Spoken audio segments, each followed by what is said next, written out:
Oi, gente. Oi, João. Oi, Kelly. Tudo bem, João? Tudo jóia. Assunto seríssimo hoje. Seríssimo. Você já passou por isso, João? Assim, me disseram nos bastidores que eu já passei. Mas você nem sabia, né? Eu não sabia, então Ó, nós vamos falar hoje, gente, de abuso no trabalho, né? E aí, pegando aí o gancho da conversa com o João, por que para nós entender um abuso psicológico que afeta o emocional do sujeito ou o abuso moral é tão difícil? Porque a gente só reconhece violência ou como violência física ou com muita agressão, né? Então, sabe aquela pessoa que grita? Então, João, todas as vezes, né? Os estudos todos mostram que todas as vezes que vocês tratam como normal, que nós tratamos isso como normal, a gente conta que a gente tem dificuldade de reconhecer uma violência. Né? Para nós, para nossa sociedade, só é violência se tiver um escândalo, se tiver uns puxão de cabelo, uns tapa, né? No caso, se não vamos abrir o vídeo assim, mas se tiver um abuso sexual, e para nós, outra coisa para nós que é difícil, só é abuso sexual se houver o ato sexual, a penetração, né? E não é bem assim. Então é por isso que você não sabia, viu, João Pedro? Entendi. Né? Então vamos lá, ó. Toda vez que houver uma exposição intencional que causa humilhação na vítima, que no caso é um funcionário da empresa, né? A gente está falando de algo que é da ordem de uma violência psicológica. Situações constrangedoras, que humilha a pessoa, né? Ou que coloca ela numa situação de exposição de modo a desestabilizar ela emocionalmente, é algo violento, né? Mas como eu falei anteriormente, nós temos dificuldade de compreender assim. Nem sempre um abuso ocorre com gritos. Nem sempre um abuso ocorre de maneira muito clara para uma pessoa que está passando, e até para a vítima fica um pouco confuso, né? Então, e é muito comum. Acontece muito. Nós vimos que agora com a pandemia as denúncias diminuíram, né? E o tipo de abuso mudou. Porque, por exemplo, João, se eu sou sua chefe e a gente trabalha lá numa empresa X e eu mando um monte de e-mail para você meia-noite porque você está em home office, para a legislação isso pode ser categorizado como um tipo de abuso. Né? Qual que é o seu horário de trabalho? Ele não mudou porque você está na pandemia. Então, os estudos atuais, por exemplo, sobre o assunto, eles já nos mostram isso, né? E aí a denúncia cai, por quê? Porque a população não consegue ainda entender o que é abuso nesse novo modelo de trabalho que temos, né? Mas a gente chega lá, vamos falando aos pouquinhos aqui, para ir dando uma noção para vocês de como acontece e o que é. Outra coisa, não há um perfil específico, né? Ai, Kelly, acontece com homem, acontece com mulher. Não há um perfil específico. O que a gente percebe com os homens são aqueles marcadores assim que fazem com que o homem se sinta envergonhado por estar sendo comparado com uma mulher. Ele ficou quietinho, parece uma menininha, sabe assim? Acontece muito com o homem. O homem é um ser que tem mais dificuldade de percepção e também de reclamação. Então, o homem, no geral, na saúde mental, a gente vê, ele é a pessoa que mais se suicida, porque ele não consegue falar o que ele está vivendo, o que ele está passando, porque a sociedade vai pintá-lo como um frouxo, como um fraco, como um que reclama de tudo. Então ele é aquele ser que tem que ser forte, que tem que aguentar.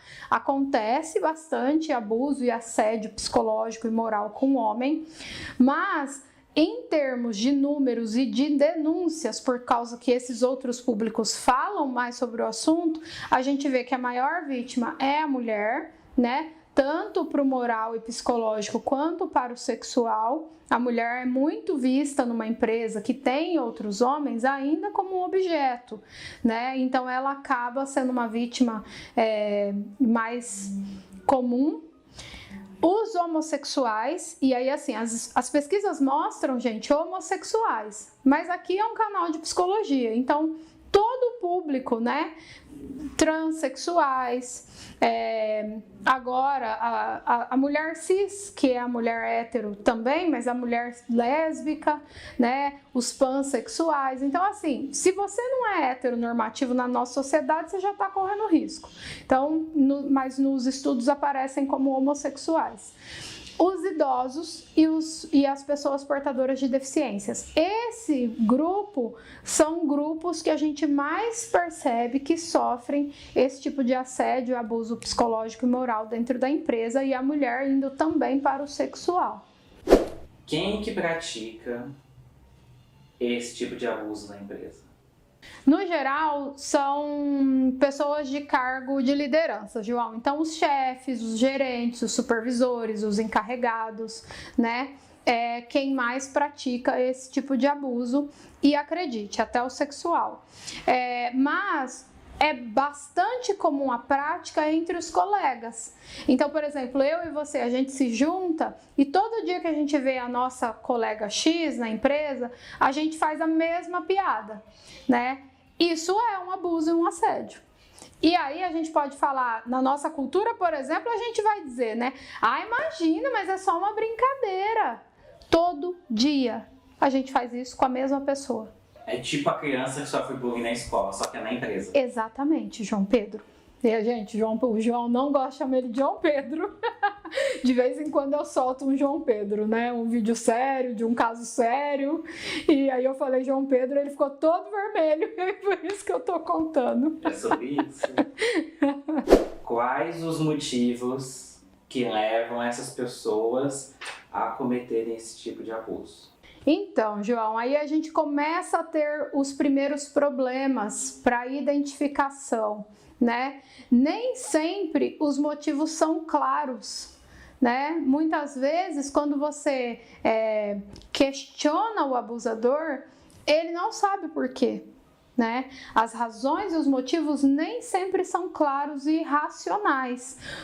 Para trazer para e isso dificulta muito, dificulta até para a vítima entender que aquilo ali é assim, eu nunca tive um problema com o João, por que ele está fazendo isso comigo? Né? Então, nem sempre são claros e racionais. Mas, às vezes, o que acontece muito na empresa é, porque eu acho que você tem mais destaque que eu, então aquela puxada de tapete, né? Ou porque eu quero ter mais destaque que você. Os chefes e os gestores, como eu falei, para exercer autoridade, aí a gente volta lá na dificuldade na nossa cultura de perceber quando a gente está sendo violento. Então, nós acreditamos que a autoridade, né, por medo na pessoa, é um jeito de mostrar que eu sou chefe.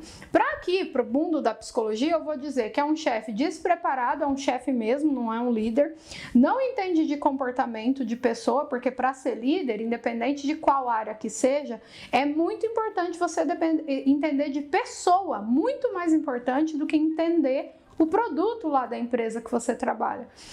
E demonstra para nós da psicologia que é um chefe inseguro, né? Então, as pessoas autoritárias que precisam exercer medo, que precisam fazer ameaças, são pessoas que governam com muita autoridade. Para nós daqui, a gente consegue perceber esses perfis, mas o funcionário lá dentro da empresa, sim, com muito medo de perder o emprego, né? Ele acaba achando que aquilo tudo é normal. Mas os chefes, e um dos motivos que tem, João, nas pesquisas, mas que é muito absurdo, mas todo mundo aí que tá vendo o vídeo já trabalhou na empresa, talvez já tenha visto ou ouvido falar. A empresa não quer pagar os direitos, né? Então eu começo a praticar esse tipo de pressão psicológica discreta e todo dia um pouquinho, todo dia um pouquinho, todo dia um pouquinho, que é aquela coisa bem torturante mesmo, porque assim a pessoa vai adoecendo mentalmente, psicologicamente, se sentindo mal, se sentindo acuada, e muitas vezes essa pessoa pede para sair, né? Eu li alguns casos que dizia que a empresa ela demonstrava ter lá no exemplo, era uma empresa específica, ela falava quando você ia entrar que ela tinha um plano de carreira. Então, o plano de carreira é aquilo, você fica num cargo e você tem que desempenhar algumas funções, dependendo de como você sair, você é promovido para um próximo cargo e assim vai, você vai crescendo dentro da empresa. Só que quanto mais a pessoa, a moça que passou por isso, ela conta, quanto mais ela crescia, mais a empresa afunilava e mais violentos eles eram. Exatamente para a pessoa não conseguir ficar no cargo e a empresa não ter que pagar. Então, quer dizer, eu vendo uma coisa e depois eu sou violenta para eu não ter que fazer o que eu vendi, né? É um tipo de abuso.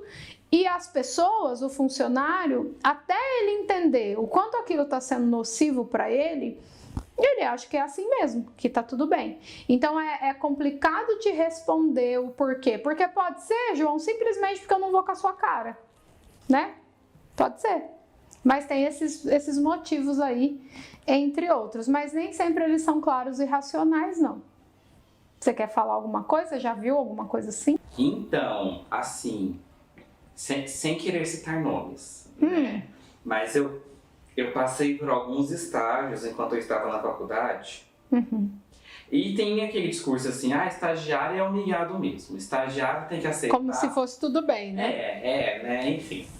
Mas assim, pra não dizer que era só porque eu estava estagiário, tinha gente registrada para passar pela mesma situação. É da empresa, então, né? É da empresa, né? Mas, tipo assim, empresas em que eu passei, que o chefe, ele se alterava muito fácil. E quando ele se alterava, você se sentia mal, porque ele gritava com você na frente de outros funcionários. Né? E aí você ficava exposto ali e parecia que você era o pior funcionário do mundo. Mas assim, o erro que você cometeu era um erro que qualquer um poderia cometer. Principalmente porque você é um estagiário, né? E teoricamente você tá lá para aprender. Sim, também tem isso. E uma outra empresa Y também que eu participei, onde o negócio era mais escondidinho, mas acontecia, entendeu? Esse mais escondidinho é o que, João? Porque é aí que tá o problema, por exemplo, pra gente denunciar. Por exemplo, ia ter um tipo de palestra na empresa motivacional, que deveria ser motivacional para os funcionários. Só que essas palestras falavam sobre assuntos que poderiam deixar os funcionários constrangidos. Por exemplo, uma vez teve uma palestra de um rapaz que estava falando sobre cura gay. Tá. Sério, João? Sério. Eu não vou falar a empresa que é, mas talvez se eu dissesse faria sentido, porque que eu tava tendo essa palestra. Deixa pra lá, o canal precisa continuar, né? Vamos deixar aí, ó. Não, na verdade não é isso, assim, a gente até pode denunciar, mas a gente precisa denunciar pelos meios certos, né? Então. E a gente até pode não, a gente deve denunciar. Sim, mas tipo assim, outras coisas, como pedir pra pessoa trabalhar fora do horário, mas assim, como a gente é uma família aqui na empresa, entendeu? Eu coloco a visão e a missão da empresa para te persuadir. Sim, tipo assim, olha, a nossa empresa, ela trabalha com uma parte de doações, então a gente também não tem muitos fundos. Será que para ajudar a gente você podia ficar depois do horário? E assim eu não te pago hora extra. Exato, entendeu? Então, tipo assim, eu vou lá, bato meu ponto, mas eu volto para trabalhar e ninguém tá sabendo que eu tô trabalhando a mais. Entendi. Né? Então, assim, eu fazer isso uma vez para ajudar a empresa é uma opção minha, beleza, eu vou lá e aceito. Eu fazer isso todas as semanas, eu fazer isso todos os dias, já é outra coisa, entendeu? Sim. E eu ser pedido para mim que eu faça isso é um desrespeito também. Assim, eu não quero fugir do tema do vídeo não, mas eu não consigo não fazer associações, né? É natural, acho que para o psicólogo que acaba tendo que fazer muita pesquisa para entender por que o João se comporta X, né? E não tem como fazer pesquisa de comportamento sem estudar a história dessa população e dessa sociedade. Então eu fiz várias correlações aqui, eu não queria fugir muito do vídeo, João, mas assim, o Brasil é tão interessante, né? Porque até na educação a gente traz um histórico de que isso aí é trabalhar, de que isso aí é ser bom trabalhador. E quando você quer, por exemplo, ter o seu negócio, a própria população que sofre tudo isso aí que você está contando, que as pessoas sofrem dentro da empresa, eu também já trabalhei em empresa, eu sei como é contra, né? Porque foi tão enraizado em nós que tem uma segurança, tem um cuidado, e essa crença enraizada faz com que a gente se sujeite a isso e tenha medo de deixar uma empresa dessa, porque eu não posso ficar desempregado, porque ter suas coisas, lutar, é ruim.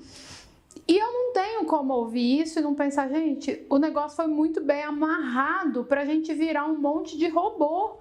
E tem gente que levanta essas bandeiras, ai, olha, João, ai, gente, vamos voltar pro tema, né? Vamos voltar pro tema. Que desânimo. Falando em voltar pro tema, ó, queria perguntar pra você, em quais situações, assim, que a gente pode identificar essa prática de abuso na empresa, né? Aproveitando assim que eu já falei algumas coisas, né? Sim, você falou algumas delas, né? Outras são exigir tarefas que não condizem com o que você foi contratado para fazer, né?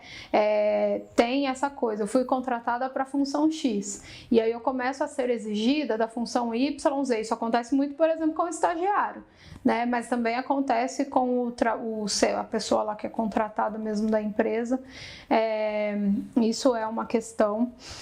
Prazos de atividades que com períodos muito curtos, sabe? Metas inalcançáveis. É muito comum a empresa exigir uma meta que é inalcançável. E aí eu faço uma nova correlação com o que? Porque lembrar, né, João? Eu falo sempre, a gente reclama do governo, mas a gente esquece que o governante que está lá é alguém que antes estava aqui, né? E a gente reclama do chefe, da empresa, das normas, mas os pai e a mãe às vezes fazem isso com as crianças, né? Eles cobram a meta para a criança, mas esquece que é criança, que ela não tem experiência nenhuma, que você não ensinar, como que ela bate a meta? Então, veja, eu não tenho como não correlacionar com os nossos hábitos fora da empresa. E quando a gente chega dentro da empresa, a gente só reproduz, né? Então, colocar prazos que não dá para alcançar aquela meta. E a pessoa fala que não dá, ela é preguiçosa. Não estou dizendo que não exista funcionário assim, tá? Eu sei que existe sim, mas aqui a gente está falando de como identificar, e normalmente as empresas que cometem isso, elas cometem isso sempre. O João falou uma também, que é fazer críticas, dar bronca diante de todo mundo, né? Então, expor a pessoa, né? Um dos pontos. Ocultar, isso eu passava um pouco na empresa que eu trabalhava. Eu não posso falar, né? Porque vocês sabem, minhas redes vão procurar. E aí, mas assim, por exemplo, antes de trabalhar com treinamento, todo mundo sabe, eu falo muito que eu já trabalhei com treinamento. Treinamento é uma área muito ligada à psicologia. Tinha outras pessoas que trabalhavam com treinamento, né? E me treinavam. E era muito comum as pessoas darem... Isso é um outro traço de insegurança, né? E a psicologia é uma benção, porque ela conta tudo para nós. A pessoa, por exemplo, o João tem que desenvolver tal trabalho. E eu falo mais ou menos para o João como ele faz, porque eu preciso treiná-lo e prepará-lo para desenvolver esse trabalho, mas eu não falo tudo, eu guardo algumas informações comigo.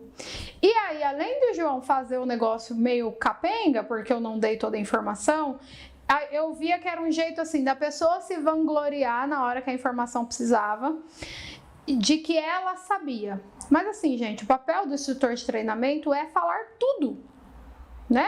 Porque, lembra, se eu treino o João, pelo menos eu sempre entendi assim, se eu treino o João e eu treinei e o João fez mal feito, aí é que o meu nome vai pra lama mesmo, minhas senhoras e senhores. Então eu tenho que entregar tudo pro João, eu tenho que fazer com que ele seja um analista incrível, porque é através dele que o instrutor é reconhecido. Mas as pessoas, elas não conseguem acompanhar esse raciocínio, né? E é uma forma de abusar da pessoa psicologicamente, porque você tem a informação e ela faz o trabalho mal feito, às vezes ela é chamada a atenção, exposta diante de todos e a informação estava lá, junto com a equipe. Então é um jeito, tá, João? Controlar o tempo de ir ao banheiro, que é um outro clássico em algumas empresas. É vergonhoso, mas acontece, não pode ir no banheiro onde você estava. Quanto tempo você ficou lá? Hein, João Pedro? Então, isso aí é uma coisa. Se você tiver uma dor de barriga, já não pode, tá? Criticar de maneira excessiva. Então, a gente tem que corrigir, né? Eu sei disso, a gente sabe que tem os funcionários mais... Porque também o funcionário, ele fica com raiva, aí ele faz pirraça, e vira um ciclo, né? Então, criticar de forma excessiva. Então, tudo que for excessivo e for por um tempo muito grande... Para um advogado, para a galera do direito, é lembrar que para falar desse assunto aqui, o psicólogo, a gente traz o sofrimento que isso causa na vítima, no funcionário, e é isso que já a gente vai falar. Mas não tem como falar desse assunto sem envolver alguém da área do direito, por exemplo, né? O sindicato, pessoas de causas trabalhistas, porque eles é que trazem essas orientações do que a gente vai categorizar para punir a empresa, caso necessário, né? Então, assim, eu levantei os dados para trazer a coisa toda, mas a minha parte, a parte que eu compreendo, são as dores e os prejuízos que isso pode trazer para a psique da pessoa. Mas vocês precisam entender, né, como que a gente chega nisso. Mas não tem como falar disso sem um advogado, não, sem alguém da área do direito, e eles que vão dizer, olha, isso aqui pode ser categorizado como um abuso. Então, qualquer excesso por um tempo X, é o que eu falei lá, eu e o João rindo da menina todo dia, abuso, né? E aí, Kelly, mas foi feito por você e por João, e não pela empresa. A empresa é responsável também, né? Eu e o João, a empresa, a gente é tudo uma coisa só. Ela não pode deixar que isso aconteça. Não, alguém tinha que estar vendo. Exato. Né? Então, tem isso. Desconsiderar recomendações médicas, que é uma outra coisa que acontece muito, né? Tem empresa que a pessoa não pode ir ao médico, que não aceita o atestado, então não é para acontecer isso de jeito nenhum. Ou senão ela não pode, por exemplo, carregar muito peso e coloca ela numa tarefa de carregar Exato, peso. João, muito bem, né? Então... Ela precisa sentar, ela tem uma dor X, e eles contratam, mas depois eles não aliviam, né? Qualquer tipo de ameaça também. Exposição da vida privada da pessoa, né? O que o funcionário faz do portão para fora da empresa não é da conta de ninguém da empresa. E isso é uma coisa, gente, que é muito difícil. Eu tenho pacientes que passam por isso, né? Então a pessoa fica sabendo, seja através de uma rede social ou porque era amigo e aí brigou, e aí essa pessoa passa a sofrer piada, a ser ridicularizada, sabe? Diante de todos, a ter a vida dela pessoal exposta diante de todos, não importa quem está fazendo. A empresa é responsável por garantir que isso não vai acontecer, de jeito nenhum. Então, quando eu estou atendendo aqui, eu tenho um monte de paciente que a gente fala muito do que acontece na empresa.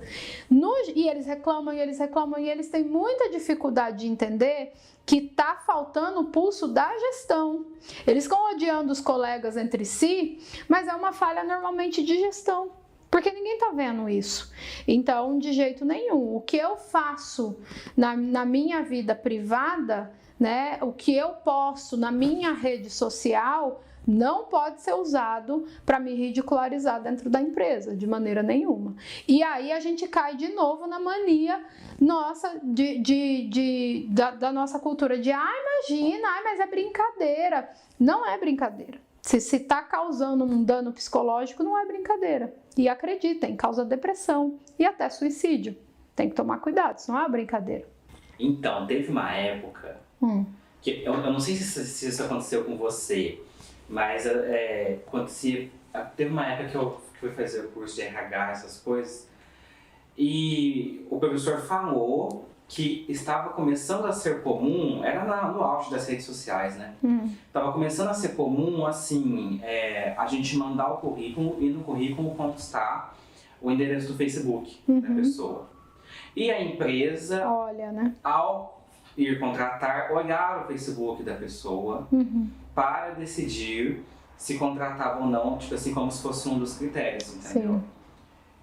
E assim, naquela época eu nem liguei. Por quê? Porque eu nunca liguei pro meu Facebook, eu sempre fui uma pessoa, né, assim e tal. Eu acho que meu Facebook tinha muita coisa de criança, então eu nem ligava pra isso na época. Mas tipo, hoje em dia, pensando, Assim, o quanto que... As empresas fazem isso. Então, eu sei que ainda acontece. É que eu acho errado. Porque eu acho que entra muito no que você falou. Tipo assim, o Facebook tem muita coisa na minha vida pessoal. Entende? Então, tipo assim, por exemplo, eu sou um homem gay. Amanhã depois eu caso e posto uma foto do meu casamento no Facebook. E a empresa vê a foto do meu casamento e pensa, não vou contratar. Então, porque pode dar uma margem para a empresa ser preconceituosa e você perder a vaga não pelos seus, né, pelas suas aptidões, mas por isso. Tem isso sim, mas tem também o lado bom da empresa olhar a rede social é conseguir que nós, enquanto sociedade, tenhamos comportamentos melhores, né? Então, por exemplo, tá lá no meu Facebook eu fazendo piada de você que é gay e que casou. A empresa também pode não contratar por isso. Então, veja, tem o ônus e o bônus, né, nesse aspecto. Tinha um meme, uma época, já parou com ele, que aparecia o perfil da pessoa no Facebook, no Instagram, no LinkedIn, e era 4 personalidades diferentes, né? Sim. Porque o que eu quero vender para a empresa, né? Então, em alguma medida entra, sim, como você falou, mas a gente precisa acreditar que a empresa é uma empresa que aceita a diversidade, que é uma empresa que não tolera preconceitos, né? E aí lembrar de novo aquelas correlações que eu faço. Mas quem faz a empresa se não é a população? E se a população for preconceituosa, qual é a chance da empresa também não ser? Tá tudo ligado. Faz muito sentido isso que você falou mesmo. E assim, voltando para o que eu falei lá no comecinho, né? Que eu não percebi às vezes que eu estava sofrendo um abuso no meu ambiente de trabalho. Por que é tão difícil a gente perceber isso? Eu acho que em alguma medida eu já respondi, né? Pela nossa dificuldade e por a gente ser uma sociedade que educa com violência e acha que é normal, né? Então, tanto que nos estudos a palavra normal, né, é difícil perceber porque as pessoas acham que é normal e o normal aparece entre aspas, né? Então, assim, nós só entendemos violência se a pessoa gritar muito, se ela berrar, se todo mundo vier separar, se houver briga mesmo física, né? Só é abuso sexual se transar com a pessoa ou se rasgar a roupa dela. Então, a nossa dificuldade de entender que nem toda violência é uma violência física explícita e muito agressiva faz com que seja muito difícil, né? Nós somos uma sociedade violenta. É comum quando a gente está orientando pai e mãe, quando o psicólogo vai orientar pai e mãe e você fala, não bata, o pai e a mãe falam, tá, mas e como que ele vai aprender? E nesse momento a gente entende que esse pai e essa mãe acha que nós só somos capazes de aprender apanhando. Gente, se a gente só é capaz de aprender apanhando, eu tenho que sentar aqui e falar, chefes, gritem. Não é, João? Gritem, sejam agressivos, sejam grosseiros, né? Se for assim, então, de novo, sai aqui do micro e vai para o macro. E do jeito que eu me comporto no micro, eu vou acreditar que precisa ser no macro. Por isso que é tão difícil. Se a gente aprendesse só com violência, o mundo seria um caos. Porque assim, cada sala de aula que você precisasse seria um professor diferente gritando. Rola isso também, né? Mas nem todo professor, né? Não são todos os professores que são assim. Mas tipo, a gente consegue aprender com o diálogo. Eu acho que conseguimos. Na terapia. Eu acho que o problema é que a violência é mais fácil. É mais fácil e é o jeito que é ensinado, tá? Na nossa história, né? Eu já falei aqui no canal em outras vezes, as grandes mudanças que nós conseguimos, não todas, mas a maioria delas foi como? Primeira e Segunda Guerra Mundial, então a gente consegue isso com morte, com porrada, com punição, né? Tem algumas teorias da psicologia, inclusive, que eu até reconheço alguns pontos positivos nela, as 3 grandes teorias são incríveis, mas tem uma específica que era muito complicado para mim, porque é uma abordagem que afirma que você tem que punir para ter aprendizado. né? Que o homem não é capaz de aprender só com o poder da consciência.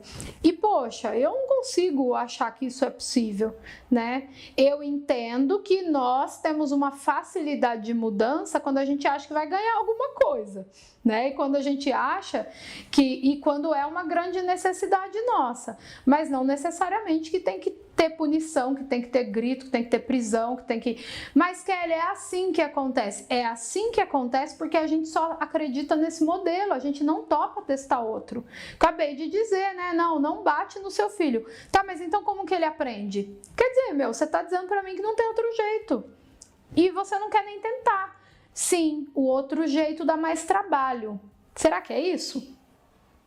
Será que um bom gestor se desenvolver, aprender sobre a sua equipe, sobre comportamento humano, dá mais trabalho? Então é melhor ele ser autoritário, dar crachazada, ameaçar? É uma coisa para a gente pensar. Então é difícil de identificar, João? É difícil de identificar por conta de tudo isso que a gente falou. Mas toda conduta que expõe o trabalhador a situações humilhantes, abusivas, onde a vítima às vezes é isolada do grupo, às vezes você escuta uma pessoa que é colocada numa salinha separada de todos, e assim, é para você ficar aí, sem explicação. Sabe? Isso é um tipo de abuso, onde a pessoa é impedida de se expressar, então ela não pode falar, ela não pode emitir nenhuma opinião, né? Hostilizada, culpabilizada, amedrontada, inferiorizada, né? Ridicularizada de maneira repetitiva, a gente está diante de um abuso, de um assédio psicológico, né? Porque ela não vai trabalhar com esse fim. Não é para isso que ela vai trabalhar. Então a gente está diante aí sim de um abuso psicológico, de um assédio moral, e a gente precisa olhar para isso para poder mudar, né? Porque as pessoas estão adoecendo dentro das empresas. E o que pode acontecer com as vítimas que passam por esses abusos? Então, como eu falei anteriormente, não é uma brincadeira, né? E isso acontecendo corriqueiramente, como eu acabei de dizer, as marcas podem ser extremamente profundas, né? O sofrimento da pessoa pode ser extremamente profundo. Eu já atendi, João, uma menina que ela saiu do trabalho, ela vinha direto do trabalho para cá, porque era um horário que batia, a gente colocou ali a sessão no horário que batia, e quando ela chegou aqui, para chegar até mim tem uma escada, né? E aí ela estava sangrando, ela estava se mutilando, ela veio o caminho inteiro se cortando por conta de uma situação de abuso psicológico no trabalho. Então, quando ela subiu a escada, eu conheço muito as pessoas que eu atendo, né? Com o tempo eu vou conhecendo elas muito bem. Então, quando eu bati o olho, eu não vi exatamente que ela estava chorando, porque já era noite, mas eu vi que tinha alguma coisa errada, né? Então, tinha cortes nas mãos, tinha cortes nos pés. As pessoas que se automutilam, elas já têm uns lugares para elas se automutilarem. Quando eles querem esconder de nós, às vezes eles se mutilam aqui onde fica a roupa, nas costas, né? Ou onde fica normalmente a camiseta e tal. E então ela não conseguiu fazer aquilo escondido, porque a dor foi tão profunda que ela precisava fazer o que ela faz quando ela quer aliviar a dor. E ela veio no caminho fazendo, ela chegou no consultório sangrando, né? Então os efeitos podem ser leves, tem paciente que fala, olha, eu desenvolvi gastrite nervosa por causa de coisas assim no trabalho. Não exatamente que isso seja leve, mas a gente pode entender que isso é mais leve do que a pessoa se cortar, correndo o risco de cortar uma veia e morrer, né? Mas as marcas podem ser extremamente profundas, é muito sério isso, porque lá na empresa o funcionário ele tem uma tendência a fingir que tá tudo bem, né? E é extra empresa que os efeitos tomam uma proporção maior, né? Fora da empresa que eles tomam. Então tudo que afetar a saúde emocional e psicológica da pessoa, a gente precisa entender que a gente pode estar diante de um negócio muito grave. Então ela pode ter transtorno de ansiedade, ela pode ter depressão, né? Acontece muito ela perder a referência, né, de quem ela é e dos valores dela. Então, por exemplo, se ela passa por muitas piadas ou se a competência profissional dela é sempre colocada em xeque na empresa, se ela é muito ridicularizada, ela passa a ter aquelas falas da empresa como verdades para ela. Então, por mais que antes ela sabia que ela tinha algum valor, ela perde essa referência, né? Então, eu já atendi pessoas, inclusive, que falavam para mim, Kelly, mas será que eu vou arrumar outro emprego de novo? Mas e se eu não sou boa?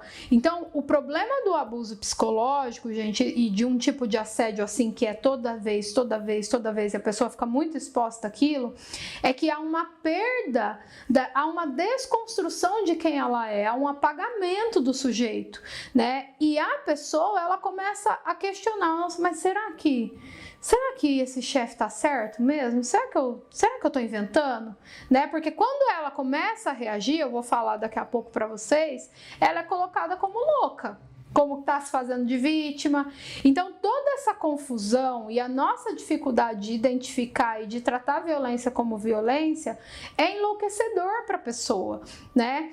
Questões clínicas, né? Então, assim, gastrite, pressão alta, gastrite nervosa, dor de cabeça, queda de cabelo, insônia. Então, as marcas, João, elas vão desde mais clínicas, né? Então, eu tô tendo insônia, eu vou lá no médico e tal. Mas, no geral, é uma causa mais profunda que é emocional. Até a automutilação e, em casos extremos, até o suicídio. Então, assim, quando a gente vai tratar, né, como que essas pessoas saem dessa situação de fundo do poço que ela pode chegar quando ela está sendo vítima de alguma coisa assim na empresa e no ambiente de trabalho. Apoio de amigo, o apoio da família, o tratamento psicológico para a gente voltar a pessoa à retomada da sua autoestima, da sua autoconfiança, de reconhecer novamente as suas qualidades, porque como eu falei, em casos que a pessoa fica muito tempo exposta a isso, ela perde até a referência de quem ela mesma, ela não sabe mais das qualidades dela, né? Então, são formas de tratar. Apoio profissional, atividade física, são as coisas aí que vão nos ajudar a retomar, né? Para superar isso. E abrir um parênteses aqui, gente, que a gente ficou pautado o vídeo todo em empresas do setor privado, tá? Mas esses dados nos mostram que isso acontece no ambiente acadêmico, né? No setor público também. Então, é comum o estudante, o João falou durante o vídeo do estagiário, mas tem professores que fazem isso, alunos de mestrado com os seus orientadores, de doutorados às vezes. Isso acontece no ambiente acadêmico. Entre os professores ou entre a gestão de professores, a gente escuta isso. Então, algumas pessoas entram no sofrimento psíquico e não só no ambiente privado, que é a empresa, CLT, essa que a gente está acostumada, né? Mas também na parte acadêmica e no setor público, né? Que é as esferas aí da galera que passa em concurso público. Então, isso não está restrito à empresa. E das três formas, nas três esferas, ou lá na escola com o bullying, né, João? Os reflexos aí, né, podem ser bem arrasadores na vida da pessoa. A pessoa que está assistindo a gente agora se reconheceu numa situação dessas? Ou ela pensou, eu acho que eu tenho um coleguinha na empresa que está passando por isso? Ou ela já viu isso acontecer? Como que a gente deve agir diante de uma situação dessas? Tá. A orientação da justiça, né, porque lembrar, para os danos psicológicos, procurar ajuda com os profissionais para o socorro ali da parte psicológica. Mas agora é a parte da justiça, como eu falei, não tem como falar disso sem envolver a categoria nossa jurídica, né? Então, assim, e aí a gente tem um outro problema. Resolver no trabalho é complicado, João, porque, por exemplo, lembra que eu falei que normalmente são os gestores que fazem? E aí a pessoa pensa, como que eu vou reclamar do gestor para o gestor? né? Então envolve muito medo, envolve às vezes os colegas dizendo que não adianta falar, né? Já ouvi coisas assim, mas se ela falar ninguém vai acreditar nela, porque ele faz isso aqui há anos e ninguém fala nada. Então é bastante, acaba morrendo ali, a pessoa vai adoecendo e definhando psicologicamente porque ela tem muito medo, né? Se são os colegas, claro que ela vai pedir ajuda para o chefe, né? Ela vai denunciar o que ela está vivendo para o chefe. Mas se é um chefe que negligencia, é um chefe violento que acha que tudo é frescura, ele vai ter uma tendência a fazer o apagamento dessa informação, né? Achar que a pessoa está se fazendo de vítima. Se for o próprio chefe, ela pode ficar com medo do chefe, com medo. Muitas pessoas falam, mas depois o clima lá vai ficar ruim, aí eu vou ser mais perseguida ainda. Então, o medo, ele é um grande problema para a resolução. A pessoa tem medo de perder o emprego. Às vezes, ela tem esses problemas dentro da empresa com as pessoas, mas ela gosta do trabalho dela.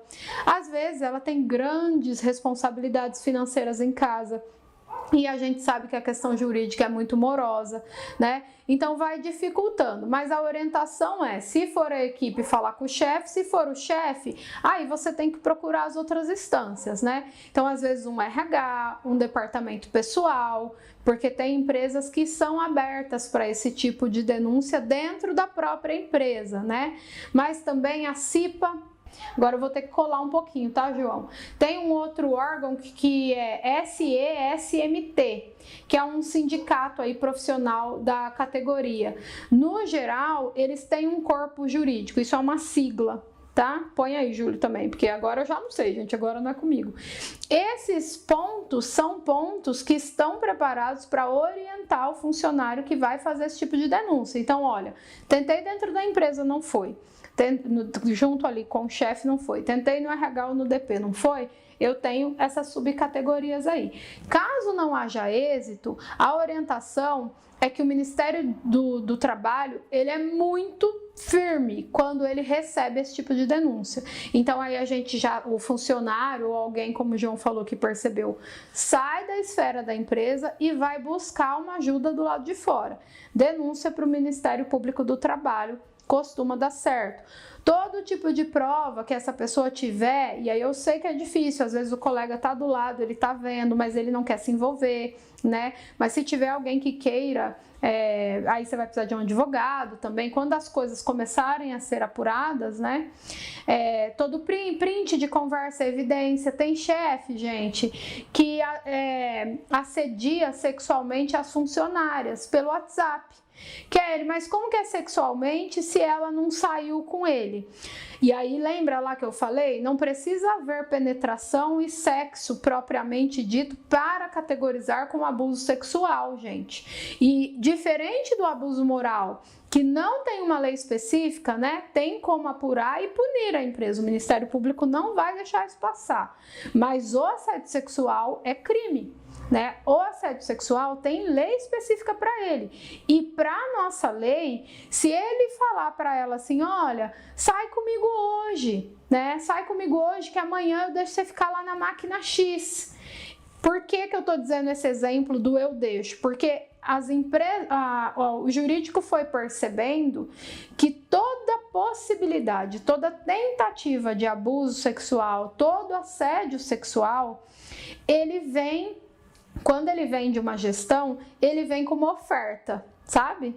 Então, eu deixo você ficar no setor X que você gosta, eu dou a entender que você pode conseguir a vaga Y, eu dou a entender que você vai ter alguma vantagem se você, né, tiver essa conversa aqui comigo. Só essa coisa de que deu a entender, para nossa justiça já é categorizado como um abuso sexual. E a pessoa já tem aí um grande processo pela frente. A pessoa é a empresa que é a responsável pela pessoa. Então, procurar o Ministério do Trabalho, tá? Um advogado, as provas que você tiver, como eu falei, né? Depoimentos e reúne tudo para levar para as instituições públicas para resolver. Não se deixem levar pelo medo. Eu sei que as questões psicológicas que envolvem isso, por eu atender pessoas que passaram por isso, são muito marcantes, envolve muito medo, dá medo de não arrumar emprego mais, dá medo de ficar marcado isso na carreira. Mas, gente, dá medo de não ter dinheiro para pagar as contas. Mas olha, o que eu vejo é que depois todo esse dinheiro vai ser gasto em tratamento, né? Quando é com psicoterapia, só ainda gasta-se menos, mas às vezes a gente precisa encaminhar para psiquiatria. Às vezes já está num ponto e remédio psiquiátrico não costuma ser um negócio barato, né? Então, até que ponto vale a pena deixar passar? Então, assim, para a gente finalizar, alguns teóricos vão tratar isso como algo que vai soar como um terrorismo psicológico, né? Quando a pessoa começa a reclamar dentro da empresa, que normalmente é o primeiro passo dela, ela é tida como alguém de difícil lida, que não tem boa relação interpessoal. Então, assim, os abusadores confundem a vítima, né? E as pessoas ao redor, por sermos essa sociedade que eu falei várias vezes aqui, tem uma tendência, porque a pessoa ali ela vai ter o quê? A palavra de quem está sendo assediado e a palavra do assediador que está falando que a pessoa é louca, que ela deve ter algum problema mental, falam isso, né? Que ela está se fazendo de vítima, que ela que é difícil de lidar, que ela que é muito nervosa, que ela que está muito estressada. E as pessoas ao redor ficam ali, tá, mas peraí, será? Né? Então, só essa dúvida faz com que a própria vítima duvide do que ela está vivendo e do que está acontecendo. Então, sempre vale denunciar, até para que as pessoas certas te orientem sobre o que está acontecendo, né? Porque isso deixa marcas muito invisíveis e isso prejudica muito que essa fala, que essa reclamação seja validada, porque você vai precisar da boa fé das pessoas, né, João? Você acredita se quiser. Então, tudo isso, a nossa esfera social facilita muito para o assediador.